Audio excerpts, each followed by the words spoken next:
What is up YouTube? This is Alex aka Foreign. In my previous video I talked about how AMD may have fixed their PR department with the release of the RX series aka Polaris cards.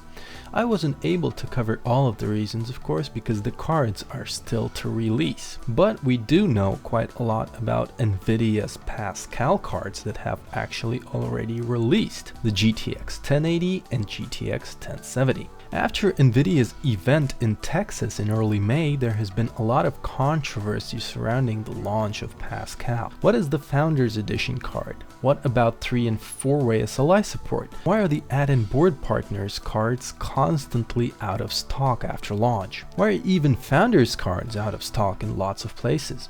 Many questions in general, but I can't quite answer everything in one video. First of all, it has been long speculated that Pascal is going to be a pay-per launch, which means that it is in most cases a launch for reviewers. The cards are officially available for purchase but are constantly out of stock and heavily overpriced. There has been a suspicion of a pay-per launch ever since the very quick announcement and basically zero prior information on the Pascal cards in early May. We have seen shipping manifests of the Pascal GPUs in March-April, which would mean that they were basically in the testing phase.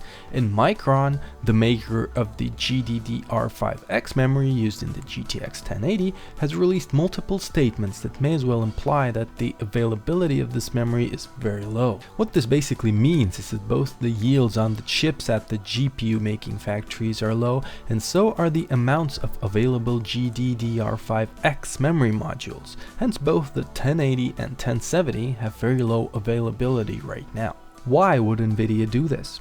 The most probable answer is to beat AMD to the market, because AMD has been pretty open about its Polaris architecture since January's CES. Nvidia is known for very good marketing, PR, and having great coverage from the media, so if they release FinFET technology first, they would get much more press.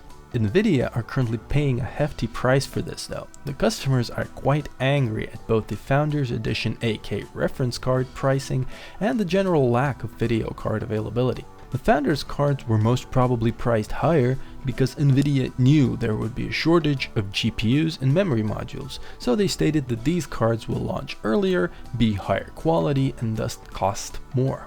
Again, speculation, but seems quite logical from a business standpoint. Secondly, the pricing. The MSRP, which means manufacturer's suggested retail price of the 1080, is $600 for the aftermarket cards and $700 for the Founders aka reference card, and the 1070 $380 for the aftermarket cards and $450 for the reference card.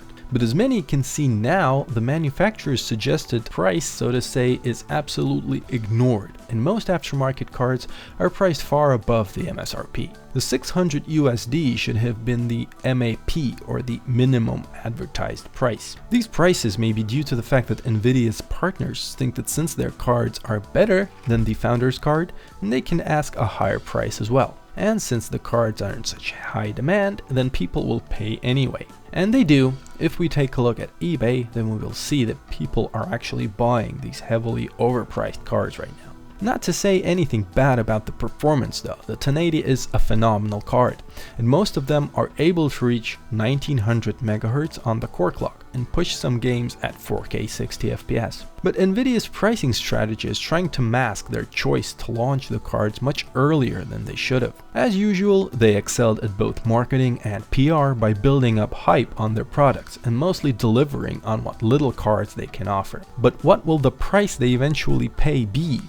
With the launch of AMD's RX 480, and as it currently seems theirs will be a hard launch, meaning wide and continuous availability, Nvidia's cards may not be in wide availability until early August. That means that AMD will be able to solidify itself as both delivering on their promises if the cards are on time and up to par of course, and take away a chunk of the market share from Nvidia much quicker than already expected.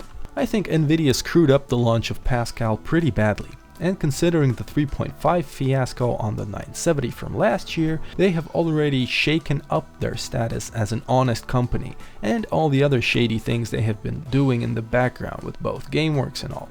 Nvidia was always pretty shady, and this launch doesn't help either.